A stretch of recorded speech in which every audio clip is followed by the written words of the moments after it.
अस्सलामुअलैकुम दोस्तों, मैं हूं आपका दोस्त राव कमर रिजवान और आप देख रहे हैं मेरा यूट्यूब चैनल। दोस्तों, आज की कहानी एक ऐसी लड़की की है जिसका शौहर एक 15 साला लड़की से शादी कर लेता है। आखिर वो इतनी छोटी उम्र की सौतन क्यों लाता है? इसकी वजह क्या है?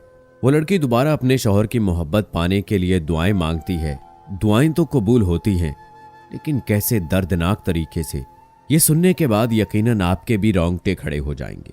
तो इस कहानी को आखिर तक लाजमी देखिएगा। मजीद ऐसी सबक आमूज वीडियोस देखने के लिए मेरे चैनल को सब्सक्राइब कर लें, साथ में बेल आइकॉन को भी जरूर प्रेस कर लीजिएगा ताकि लेटेस्ट अपलोड होने वाली सबक आमूज कहानियां आप तक बर वक्त पहुंचती रहें। तो चलिए दोस्तों, शुरू करते हैं अपनी आज की कहानी। बचपन गांव में गुजरा था। यहां की रीत जब देखी, लड़कियों की शादी 12-13 साल में कर दी जाती थी। शायद इस वजह से कि लड़कियां गलत रास्ते से बच जाएं, क्योंकि तालीम आम नहीं थी, लिहाजा गैरत के नाम पर कत्ल भी यहां एक काबिल फख्र बात समझी जाती थी। मेरे वालिद ने 2 शादियां की। पहली बीवी से मैंने जन्म लिया और दूसरी शादी उन्होंने महज इस वजह से की कि उनके चचा की बेटी का खानदान में कोई रिश्ता मौजूद नहीं था और चचा औलादे नरीना से महरूम थे। उनकी 6 बीघे जमीन उनकी बेटी सायरा को जानी थी, लिहाजा अब्बा ने अपनी चचाजाद से 6 बीघे जमीन की खातिर दूसरी शादी कर ली। अब्बा को अल्लाह ने एक बेटा दिया जो मेरा सगा भाई था। दूसरी बीवी से एक बेटी पैदा हुई। मेरी शादी हो गई। शौहर भी माँ बाप के इकलौते बेटे ही थे। ससुर साहब ने अपनी बेटी मेरे भाई के निकाह में देकर मुझे अपने बेटे के लिए हासिल किया और वट्टे सट्टे की रस्म को पूरा किया। मेरी 2 नंदें थीं, आसमा और साइमा। आसमा तो मेरी भाभी बन गई, मगर साइमा का रिश्ता करना मुश्किल हो गया। वो यूं कि उसके बदले में जो लड़की आनी थी उसका निकाह किससे होता? मेरे शौहर इकलौते थे, उनका कोई भाई नहीं था कि साइमा के बदले आने वाली लड़की का उसके साथ निकाह किया जाता। ये मजबूरी बन गई कि बदले में आने वाली लड़की से मेरे शौहर को निकाह करना पड़ गया। यूं मैं सौकन वाली और वो 2 बीवियों के मालिक हो गए। जिस रोज राशिद का मदीहा से निकाह हुआ, मैं बहुत रोई। तब सास ने मुझे गले लगाकर कहा, ताहिरा मत रो, मैं तेरे साथ हूं। बस तू यूं समझ ले कि तेरे लिए घर में एक नौकरानी आ रही है। घर की मालका तू ही रहेगी।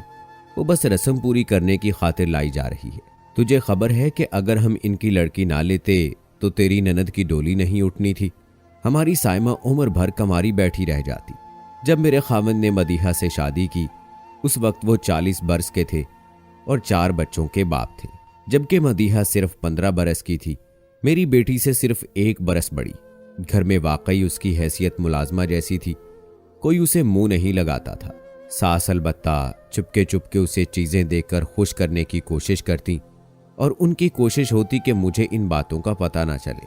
मदीहा इतनी अक्लमंद न थी, वो नादान सी लड़की थी। इस घर में उसका दिल कतई नहीं लगता अगर मेरी बेटी जाहिदा उसका साथ ना देती। दोनों चूंकि हम उम्र थीं, लिहाजा उनकी आपस में अच्छी दोस्ती हो गई। जाहिदा का भी दिल लग गया। बेटी को खुश देखकर मैंने सौकन को गवारा किया। वो बेचारी भला सौकन कहलाने की कब मुस्तहिक थी। उसे तो अपना सर धोना तक नहीं आता था। पहले मैं उससे खार खाती थी, फिर उस पर तरस करने लगी। उसके बाल धोकर चोटियां बना देती। दरअसल मदीहा बेहद मासूम और ताबेदार किस्म की लड़की थी। वो मेरे काम दौड़ दौड़ कर करती। उसने मुझे काम काज के मामले में आराम दिया तो मेरे दिल में उसके लिए नरम गोशा पैदा हो गया। मदीहा के आने से मुझे कुछ आज़ादी भी नसीब हो गई। वो मेरे बच्चे संभालती तो मैं पास पड़ोस और रिश्तेदारों के घर जाने लगी। वक्त के साथ साथ उसने रोटी हांडी बनाना सीख ली तो इस तरफ से बेफिक्री हो गई। सास ने सही कहा था कि ज्यादा वावेला मत कर, सौतन के आने से तू सुखी हो जाएगी। तेरे लिए नौकरानी ला रही हूं। मदीहा को नौकरानी बनाकर सास ने अपना कौल सच कर दिखाया। वक्त सदा एक सा नहीं रहता। वक्त गुजरता रहा और देखते देखते मदीहा ने एक नादान बच्ची से भरपूर खूबसूरत दोशीज़ा का रूप इख्तियार कर लिया। मर्द 40 का हो या 60 का, वो सदा बहार ही रहता है। उधर बच्चों में इजाफे से मेरा रंग रूप जाता रहा और ढलती उम्र ने मेरी सूरत बिगाड़ कर रख दी। मदीहा किसी खिलते गुलाब जैसी तरोताज़ा हो गई थी। वो मेरे शौहर को भाने लगी। ये तो कुदरत का असूल है कि पुरानी शय बोसीदगी के कहर में धुंधलाने लगती है, जबकि नई चीजें चमकती दमकती होती हैं। वो मन को भाती और सबको लुभाती हैं, फिर जमाने पर उन्हीं का राज हो जाता है। मेरे साथ भी यही हुआ। बेजरर मदीहा जो कल तक मेरी मोहताज थी और मैं खिदमतगार से ज्यादा हैसियत देने पर आमादा न थी, गैर महसूस अंदाज से मेरे घर पर कब्जा जमाती चली गई। मुझे होश तब आया जब पानी सर से गुजर गया। अब शौहर और सास ही नहीं, मेरे बच्चे भी उसके ही गुन गाने लगे। मेरी बात को गैर अहम और फजूल कहकर उसका हुक्म बजा लाने लगे। कुछ मर्द शौकिया दूसरी शादी करते हैं, मगर मेरे शौहर ने हरगिज ऐसा नहीं किया था। वो मदीहा से शादी के लिए तैयार ही ना होते थे। अपने वालिद से कहते थे, अब्बा अब्बा, अगर साइमा की खातिर लाजमी वट्टा लेना ही है तो बदले में आई लड़की से खुद शादी कर लो। मुझ बाल बच्चेदार आदमी को मत इस झंझट में फंसाओ। मैं अपनी बीवी से खुश हूं। मैं ताहिरा को नाराज नहीं करना चाहता। ससुर कस्में देते कि बेटा अपनी बहन की डोली उठ जाने दो। मैं बूढ़ा आदमी, भला इस उम्र में दूसरा निकाह करता भला लगूंगा। तुम अभी जवान हो, अपनी बहन को सुहागन करने के लिए ये कुर्बानी दे दो। घर में एक और औरत आ जाएगी तो कामकाज में हाथ भी बटाएगी। इसमें तुम्हारा क्या नुकसान है? अगर साइमा को वट्टे सट्टे के बगैर उन लोगों को दे दिया तो वो जो चाहेंगे हमारी बेटी से सलूक करेंगे और हम बेबस तमाशा देखने के सिवा कुछ नहीं कर सकेंगे। रिश्तों के मामलात में अक्सर देहाती एक ही असूल के कारबंद होते हैं, हाथ के बदले हाथ और गर्दन के बदले गर्दन। यानी तुम हमारी बेटी को अच्छा रखोगे तो हम तुम्हारी लड़की को अच्छा रखेंगे। तुम उसे एक थप्पड़ मारोगे तो हम दो मारेंगे। मेरे शौहर ने दूसरी शादी शौकिया नहीं की थी। वो तो बहन को सुहाग का जोड़ा पहने देखना चाहते थे, जो वट्टे सट्टे की रस्म को पूरा किए बगैर मुमकिन नहीं था। हालांकि मेरे यके बाद दीगरे 4 लड़कियां हो गईं, तब भी उन्होंने दूसरी शादी का नाम नहीं लिया था। जबकि मुझे अपनी सहेली समिया याद आ रही थी, जिसके शौहर ने इस वजह से उसे तलाक देकर दूसरी शादी कर ली थी कि उसने चौथी लड़की को जन्म दिया था। तब मैं कहा करती थी कि मेरा जी चाहता है खामखा दूसरी शादी का बहाना ढूंढने वाले मर्दों को गोली मार दूं। सच कहा है किसी ने कि अल्लाह के घर देर है अंधेर नहीं है। समिया की जब उसके भाइयों ने दूसरी शादी कर दी, अल्लाह ने उसे बेटा दे दिया और बता दिया कि गरूर की सजा क्या होती है और सब्र का अजर क्या होता है। उधर तलाक देने वाले को दूसरी बीवी से भी लड़कियां ही हुई। यूं कुदरत का इंतकाम पूरा हुआ, जिसको सारे जमाने ने देखा। खैर, मैं अब कुछ हवास बाख्ता सी रहने लगी थी। मेरी 4 लड़कियां ऊपर तले हो गईं और उधर मदीहा के बेटे होने लगे। वो 4 लड़कों की मां बन गई। उसका पलड़ा भारी हो गया और मैं अपनी कमर पकड़कर दीवार से टेक लगाकर बैठ गई। कल तक मैं उस पर हुक्म चलाती थी, अब वो अपने लाल गोद में भरे मुझसे कहती, बड़ी आपा ये कर दो वो कर दो, और मुझे उसका हुक्म बजा लाना पड़ता। वरना राशिद मुझे धमकाते कि घर की बड़ी होकर अगर तुमने घर का इंतजाम ना संभाला तो तुम्हें मैके पहुंचा दूंगा। बच्चे वो मेरे हैं, मेरे पास रहेंगे। अपनी बेइज्जती के डर से मैं ज्यादा मदीहा के मुंह लगती और ना सास के, जो अब छोटी बहू की हिमायती हो गई थी, और शौहर के मुंह को क्यों कराती। भला मेरी इतनी मजाल कहाँ थी। 40 बरस की उम्र में मियाँ के जूते खाने का अब मुझ में हौसला नहीं रहा था। जब इंसान भूखा हो तो हवास जाते रहते हैं। वो रेत के समंदर में जाल फेंक कर भी इंतजार में सूखने लगता है कि कौन सी मछली फंसती है। शौहर ने जब पूरी तरह मुझसे आंखें फेर ली तो मेरी रूह प्यार के 2 पल को तरसने लगी। जब उम्र छोटी थी, आज़ादी न थी। अब मुझे आज़ादी मिल गई। जब चाहती मैके चली जाती, कोई ना पूछता कि क्यों गई, कहाँ गई। जैसे घर वालों को मेरी ज़रूरत नहीं रही थी। जी चाहता कि राशिद मुझसे बाज पुरस करें कि तुम कहाँ गई थी, क्यों गई थी, क्यों इतनी देर लगा दी, लेकिन उन्हें मेरी परवाह ही नहीं थी। लगता था कि वो भी यही चाहते हैं, मैं ज्यादा से ज्यादा उनकी नजरों से दूर रहूं, उनकी खुशियों भरी जिंदगी में झाड़ के कांटे की मानिंद मौजूद रहकर उनके दिलों में चुभती ना रहूं। जब हर तरफ वीरानी छाई तो दिल बुझा बुझा रहने लगा। जी चाहता कि कोई दोस्त हो, किसी से बातें करें, हाले दिल बयान करके जी का बोझ हल्का करें। नहर के किनारे बैठकर उन दिनों को याद करती थी जब राशिद साथ होता था। तब पतझड़ में भी बहार नजर आती थी। बेशक हर औरत के तसव्वुर में एक ताजमहल होता है कि जो उसका घर होता है। मेरा घर, मेरी मोहब्बत का ताजमहल अब मेरी आरजुओं का, मेरे गुजरे खूबसूरत दिनों का, मेरे माजी का मदफन हो गया था। मदीहा ने मेरी जन्नत पर कब्जा कर लिया। अब सिर्फ उन दिनों की यादें बाकी रह गई थीं। मदीहा मेरे कमरे की मालिक बन गई और मैं कोठड़ी में जा पड़ी जहां सास की खूं खूं मुझे रात भर सोने न देती। तभी मुंह अंधेरे खेतों में निकल जाती और तब दूर आसमान पर निगाहें जमाए पगडंडी पर चलती जाती कि जहां जमीन और आसमान के किनारे मिलते हुए सरगोशियां करते महसूस होते थे और ठंडी हवा के झोंके मेरी आंखों के जुगनुओं को बुझाने लगते थे।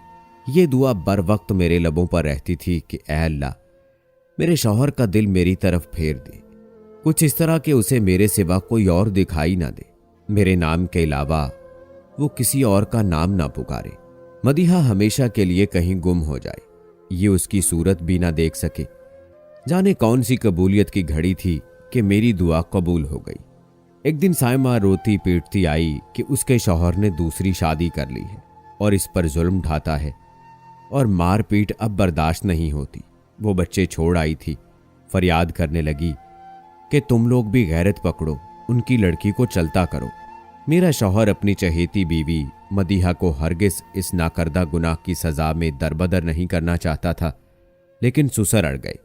बोले, जब तक हम मदीहा को उसके मैके की जानिब नहीं धकेलेंगे उनकी गर्दनें नीची नहीं होंगी। उसे बांस से पकड़ो और उसके बाप के घर के दरवाजे के अंदर धकेल कर आओ, ये लोग तभी सीधे होंगे। नाचार बेचारी मदीहा रोती पीटती उसके मैके पहुंचा दी गई। ख्याल था कि उसके बाप और भाई माफी तलब करने आएंगे, कुछ शर्तें रखी जाएंगी तो साइमा अपने घर चली जाएगी और मदीहा को वापस ले आएंगे, मगर ऐसा ना हुआ। उन लोगों ने सुलह का कोई पैगाम ना भिजवाया। माफी तलब करना तो दूर, साइमा के शौहर ने तलाक भिजवा दी और मदीहा की तलाक बदले में तलब कर ली। रह गए दोनों के बच्चे, सो उनके वारिस बाप और दादा थे, लिहाजा वो उनके पास ही रहे। साइमा ने रो रो कर बुरा हाल कर लिया, मगर अब क्या हो सकता था। तलाक के बाद साबका शौहर के घर में उसकी कहाँ गुंजाइश रह गई थी। वो बच्चों के लिए बिलखती रह गई और उसकी शादी हमारे ससुर ने अपने भतीजे से कर दी। उधर राशिद का दिल मदीहा की याद में 8-8 आंसू बहाता रहा था, मगर वो बेचारा बेबस था। बहन को जब उन्होंने तलाक दे दी तो ये कैसे मदीहा को अपने घर बसाए रखते। सारी बस्ती बेगैरती के ताने दे दे कर मार डालती। सदमा दिल पर ले लिया और एक रोज जबकि तपती धूप से घर लौटे तो ठंडे पानी से भरा हुआ घड़ा खुद पर उलट लिया। उसी वक्त कपकपी तारी हो गई, बिस्तर पर लेट गए। मुझसे कहा कि जल्दी से चाय बनाकर लाओ, मुझे कुछ हो रहा है। तपती दोपहर में सर्दी लग रही थी। मैं चाय बनाने लगी। चाय पीते पीते मुंह टेढ़ा हो गया और जो घूंट भरा था वो बाछों से बहकर कुर्ते पर गिरने लगा। अम्मा दौड़कर आईं, हाय मेरे बेटे को क्या हो गया। ससुर भी आ गए, बोले इसे लकवा हो गया है, फालिज का असर लगता है, जल्दी हकीम साहब को बुलाकर लाओ। सास ने ये कहते हुए सर पीट लिया और मैं हैरत से उनका मुंह देखती रही कि अभी तो चंगे भले थे, पल में उठने बैठने और हिलने जुलने से माजूर हो गए। वो दिन और उनके मरने के दिन तक वो एक जगह पड़े रहे और मैं उनकी बांदी, उनकी खिदमत गुजार बन गई। राशिद की दिन रात खिदमत में जुट गई। घड़ी घड़ी इशारे से बुलाते, बमुश्किल चंद टूटे हुए अल्फाज अदा करने की नाकाम कोशिश करते, जो किसी की समझ में ना आते तो आंखों से आंसू बहने लगते, जिन्हें मैं अपने दुपट्टे के पल्लू से साफ करती। तब वो कुछ ऐसी बेबसी से मुझे देखते जैसे कहते हों, ताहिरा मुझे माफ कर दो, मैंने तुम्हारे जीते जी तुम्हें भुला दिया था, मदीहा के हुस्न में खो गया था और अब देखो वो नहीं है, मगर इन कठिन दिनों में सिर्फ तुम मेरे साथ हो।